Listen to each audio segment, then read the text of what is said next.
It's yet another all-English final in the Champions League as Manchester City take on Chelsea. Hey, I'm Adrian. I'm back without an appendix.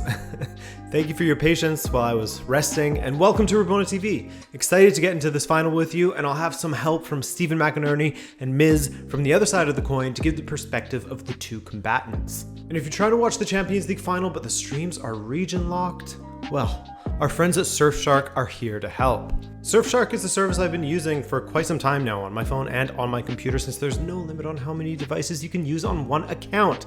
That's a big win for you. And it's been a massive help for me. Throw it on your computer, your phone, your Apple TV, Fire Stick, even your PlayStation or Xbox, so you can anonymously dish out beatdowns on FIFA or Rocket League, which we repeat once again is the superior football sim out there. And yes, I said anonymously before because they don't keep any logs when it comes to your browsing. And like I was saying before, us football fans, we love to stream stuff. And you not only do that anonymously, but with Surfshark, you unlock streaming sites that are region locked, like DAZN and every Netflix library in the world. Your binge will never end. Surfshark also offers a 30-day money-back guarantee, so it's risk-free. Give it a shot using the link in the description now to get Surfshark VPN, and enter the promo code RabonaTV to get 83% off and 3 months for free. Thank you, Surfshark, and let's get into the preview. Now, of course, this year's final was moved from Istanbul to Porto. UEFA seemingly has taken quite the liking to Portugal stadiums, haven't they? They had the Champions League finals there last season as well. But the main reason for changing the venue was due to the fact that Turkey is on the UK's red list when it comes to travel due to the COVID-19 situation there. That would mean no fans in the seats, besides some locals perhaps, as no English supporters would be allowed to travel to the country.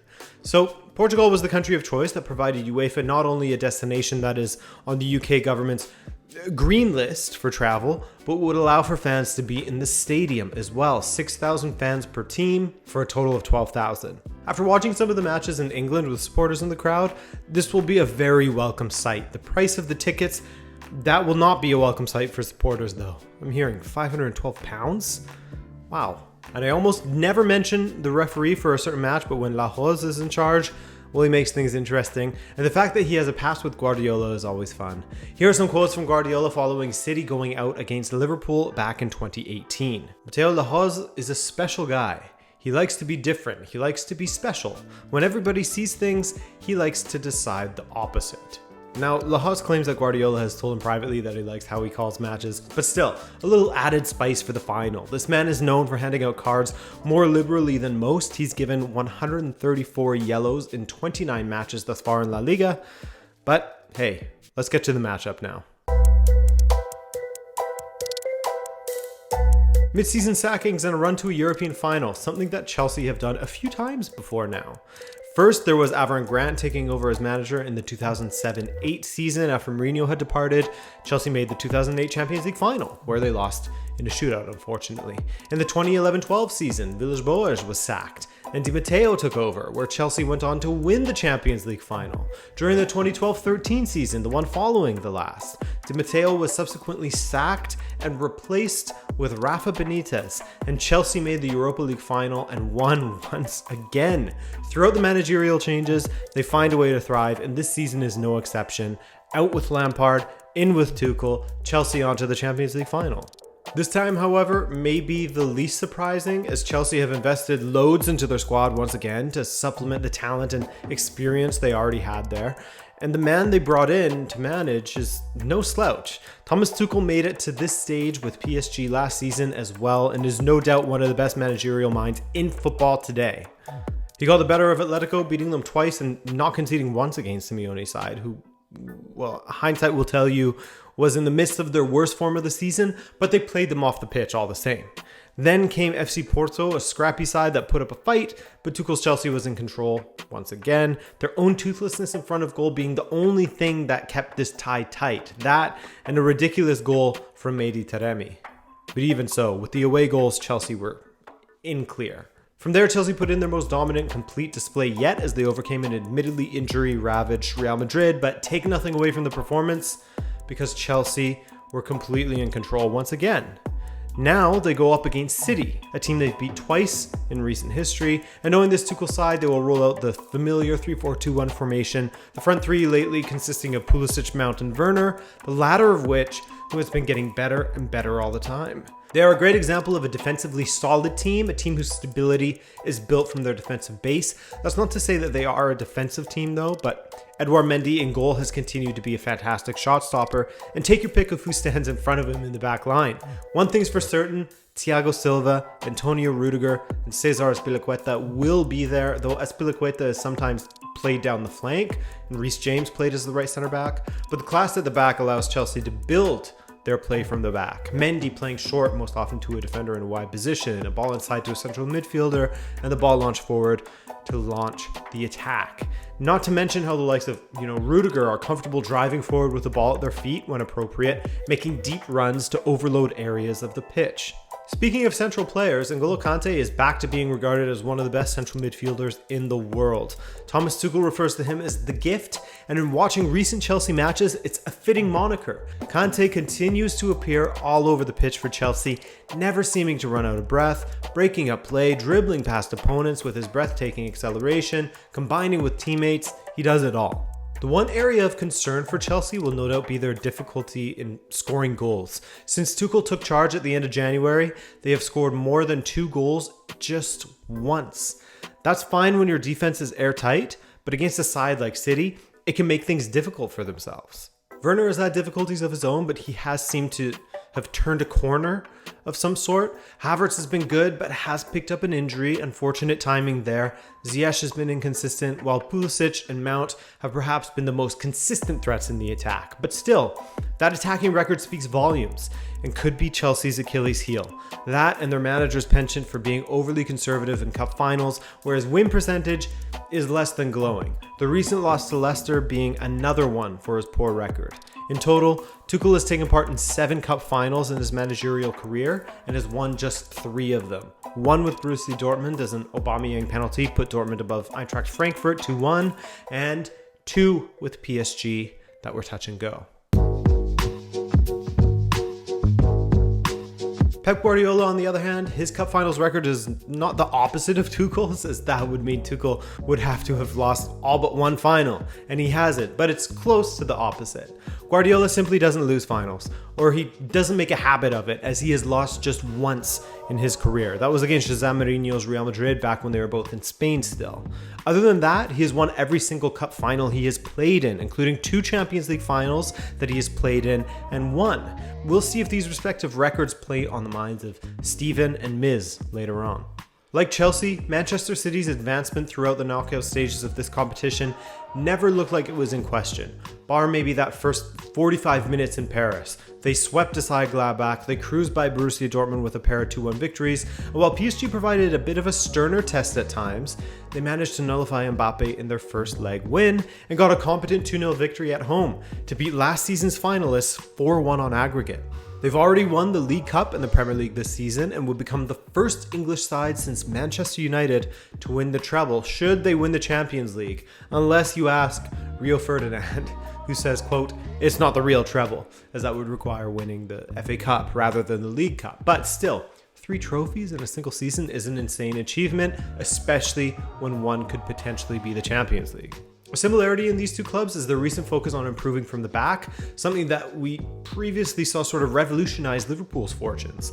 Manchester City invested in Ruben Dias and Nathan Ake, and the former has become a mainstay in the City back line as well as a leader on the pitch for Guardiola. They went on a ridiculous run in the winter where teams simply couldn't score a goal against them. Dias and Stones became a formidable pairing, while Cancelo had a run at the right back position in which he became an inverted fullback, often roving into the midfield to deliver balls into the box or to link with the central midfielders in their build-up play. Down the left flank, when he has featured, Zinchenko has been a star for Manchester City and Kyle Walker has continued to excel. His maturity, pace, and positioning proving to be vital for that back line that is marshaled by 2 relatively young center backs. And they've done it while never having an out-and-out striker, perhaps part of the problem at times with their attack and perhaps part of the brilliance of Guardiola, I guess you could say. constantly playing 4-3-3 false nine formation. Take your pick of a host of players that have taken a turn as the false nine, from KDB to Bernardo. They consistently found ways to score goals in spite of a natural finisher at the top. Mahrez is having one of the best seasons with City, while Foden is proving to be the mercurial talent he has threatened to be for years. Sterling has fallen by the wayside a bit in recent months, and Ferran Torres has looked brilliant when given the opportunity, though those have been few and far between this season. Speaking of, the same could be said of Fernandinho, who, despite being the elder head in the City squad, continues to put in fantastic performances and provides further leadership on the pitch. This is where the matchup will be interesting, the midfield, as the engine room battle will be one to watch between Kante and whomever Guardiola employs in the midfield, whether it's Rodri, Fernandinho, what have you. İlkay Gündoğan will likely be there as well, an unlikely top scorer for Manchester City in the Premier League this season, but he just so happens to pop up in the box at the right place and time, and his finishing has been superb. So to help me break down this final a little further, now that we have some background on the clubs and context, let's bring in Stephen McInerney from Esteemed Company, who will be representing City, as well as Miz from the other side of the coin, who will represent Chelsea. Does Tuchel's record in cup finals give you a bit of a scare? You know, he has this tendency to be very conservative in cup finals, as we've seen both at PSG and Borussia Dortmund. And I mean, I wouldn't say so much in that first half against Leicester that you guys were necessarily playing a conservative game. But his record is not a great one. It's 3 wins from 7 attempts. Does that give you some sort of, pause going into this final? You know what? Not really. Overall, I have to say that moving into this final, I'm not scared at all, Adrian. I'm really not worried. I think he knows the best, or somewhat of the best 11 for Chelsea, and he knows exactly what he can get out of it. You saw the performance against Real Madrid, first leg, second leg. You saw the performances against Atletico Madrid. You saw the performances against Man City ×2. Twice we have beaten them. So, I'm very confident. I'm not looking into the history side of things. I think there would be some sort of anger, some sort of pain from last season's Champions League final. And knowing that he shared that with Thiago Silva as well, I think they're going to try and right the wrong from last season. And I feel every team, every individual somewhat needs to lose first. So City, it's the first time they made it to the final, and I've said it all along. You got to lose one before you gain one. So that's how I'm looking at it. What, if anything, makes you nervous about this Chelsea side going into this final? Oh, simply, they're just a good side. They're just a very good side. I mean, I know that's a very simple way of looking at it, but they are. I mean, they've got a little bit more experience as a club at this level than Manchester City, of course. They've got a highly intelligent coach. They've got savvy players who've been achieved at the highest level, obviously the likes of Kante and so on. And, they've just got a very, very intelligent, very aware side. And they've got a manager, who's addicted to the attention to detail in the way that Guardiola is, and they're ultimately capable of beating anyone on the day. It's such a cliche, but it's genuinely true. I mean, I'll be totally honest. I'm nervous, obviously. Who wouldn't be? You'd have to be dead inside. But I'm not fearful of Chelsea. I'm obviously scared they can beat us and all that kind of stuff, but I'm not fearful. Because I do think Chelsea very much, they're not who they want to be yet, clearly. There is still some question marks, and we saw that, for example, against Leicester in the FA Cup final. As good as they are, they're still probably not quite as far down the road in their personal little project as Manchester City clearly are, So, but having said that, you just can't really ignore that individual talent. For example, Kante is a literal World Cup winner and one of the best players in the world in his position for the past several years. And Mason Mount's become, incredible for them. The almost perfect dynamic midfield, and then obviously the individual ability of like Pulisic, maybe Hudson-Odoi, Kai Havertz, and Ziyech are just very good footballers, and they do have a system that's pretty good at stifling the opposition. And one thing I will say is that City aren't as creative as they used to be. I mean, the false nine system is very good, but we're not the City side that used to create 20, 30 chances a game. We're a little bit less fluid than that. And Chelsea are very good defensively. So they are capable of frustrating Manchester City. And it only takes one goal to win a game when two teams, can relatively cancel each other out. So I guess that's probably the one thing I'm concerned mostly is that Chelsea's defence is good. They're organised, they are structured, they're alert.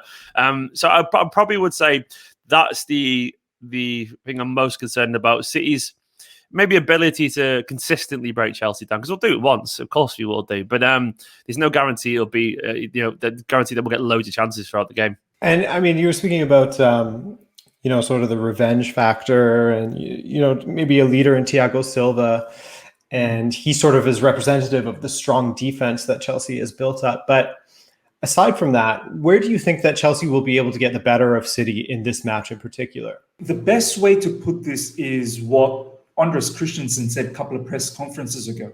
He said, we're a very difficult team to play against. We're very annoying. So we analyze the opposition massively. So if you're a team that like to play with the ball, well, we're not going to give you the ball to play with that much. We're going to try and keep the ball, and we're going to try and make you run around because you don't enjoy playing without the ball. And I feel like that's how we're going to hurt Man City. They love playing with the ball. They love holding the ball. They love the possession. They love moving the ball around. But I feel like we're going to try and build up from the back. We're going to try and suck them in, make them believe that they can win the ball from us by pressing, and then really try and hit them hard with maybe diagonal passes, which we've seen previously. Try and play nice, intricate football from the back, suck them in, play diagonal, quick passes to get to Timo Werner, Pulisic, Mason Mount, and really go hard on their defense 1v1. Where do you think that City excels and sort of leaves Chelsea in the dust a little bit? Would that be just chance generation, defending, finishing? What would you say? I was chatting to an ex-Manchester City player, Nader Manua, on my channel recently about what makes this Manchester City side different. And I personally agreed with his conclusion. It was that Manchester City are possibly the most intelligent football side in the world. And we have immense organisation. We have incredible game management. City seem really good at that this year in particular, especially the reactions to conceding against Dortmund and PSG as well. It's a team that's focused and organised, and once again, just incredibly smart. So that comes from Guardiola, of course. His teams are always organised and always structured. But I think this City side in particular has taken that to a new level this season. And it's obviously because, once again, of the false nine system that City play. I mean, for that to work, it has to be incredibly fluid. The players have to be exceptionally aware and exceptionally drilled in their roles. And they have to be able to express within a very rigid structure. And when you've got, obviously, on the same pitch, essentially a whole bunch of midfielders, which is Guardiola's wet dream, we all know that, then you're going to have at the same time a technical brilliance. And I think Guardiola has found a way to really get the most out of what makes these players special. Because, as I said, once again, maybe they're not the best dribblers in the world, maybe they're not the best finishers, or maybe not the best individual defenders or the fastest or strongest, but they're certainly, in my opinion, the smartest. And that's what gives me confidence personally going into this final. What would you say scares you, if anything, going into this finals? What about the opposition scares you?